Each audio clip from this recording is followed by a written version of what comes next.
Do they not know, like, when she was gone, it went back to the year before she was in the league? Yeah. Well, ex-NBA star just dropped a truth bomb so big it might need its own jersey number. The WNBA messed with Caitlin Clark, and now the basketball gods are circling the block like. You sure about that?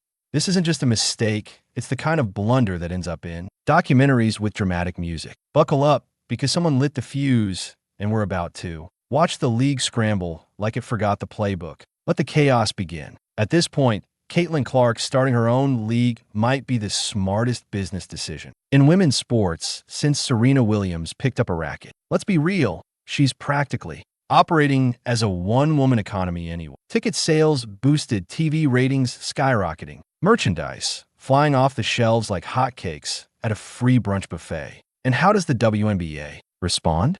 By treating her like an unpaid intern in her own show. Honestly, it's impressive how an entire league can fumble the bag this consistent. They've begged for decades to be seen, to be respected, to be marketed. We need visibility, they cried. We need support, they claimed. And then the basketball gods delivered Caitlin Clark like a golden goose with a killer jump shot and unlimited charisma. What did they do with this generational gift? Moved her under layers of weird politics, cold shoulders, and enough passive aggression to power a family reunion. Imagine screaming about needing a lifeboat for years, finally getting one, deciding, let's poke holes in it instead. Because that's what this feels like. The league begged for mainstream attention, then got it in the form of a blonde assassin from Iowa with a flair for the dramatic and a three-point range that defies physics. And suddenly it's too much.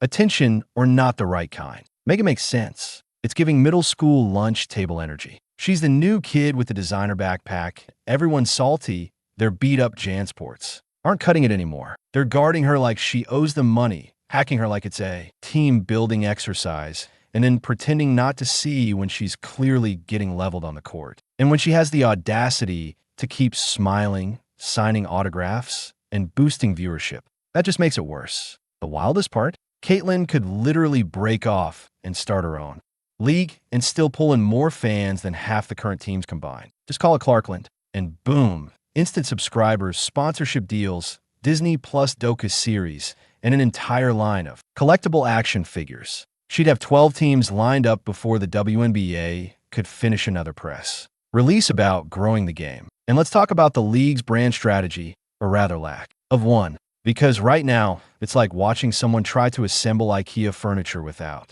instructions or opposable thumbs. Here's a player pulling numbers that rival men's sports, captivating audiences coast to coast, drawing comparisons to legends, and instead of leaning in, they're swerving like it's contagious. The league finally has someone who moves the cultural needle, and they've chosen this moment to play gatekeeper. Well, strategy. Meanwhile, the WNBA is somehow treating popularity like it's a limited resource, as if Caitlin Clark getting love somehow means everyone else must suffer. Spoiler alert, attention is not a pie. You don't lose a slice because someone else got theirs with whipped cream and sprinkles. In fact, her spotlight brings more eyes to the game overall. Unless, of course, the goal is not to grow the sport, in which case, mission accomplished. But you'd think the powers that be would understand basic math if Caitlin puts 15,000 fans in seats where there used to be 2,000, and suddenly, companies who never look twice are handing over sponsorship checks like candy. Maybe, just maybe she's good for business. Instead, they're acting like she's an interloper at a closed club, as if being amazing on and off the court is somehow a disqualification. And don't even get started on the media side of this circus. The way some talking heads twist themselves in yoga poses, try to minimize her impact, is comical. She's not that good, they mumble, as she drains threes from the parking lot and saves the league's entire engagement analytics. It's giving bitter X energy. Meanwhile, analysts who couldn't dribble in a straight line have suddenly become gatekeepers of basketball legitimacy. Sure, right? Totally credible. This is why she should absolutely start her own league. A league where talent and charisma aren't punished. A league where marketing isn't a dirty word. A league where being exciting doesn't come with a side eye from the old guard. You could call it the Caitlin circuit and watch as arenas sell out faster than Beyonce tickets. Each game would be an event. Halftime shows shoe drops, courtside. Influencers real innovation instead of recycled grudges and questionable officiating. Because, let's be honest, Caitlin Clark is a show right now. You know it. I know it.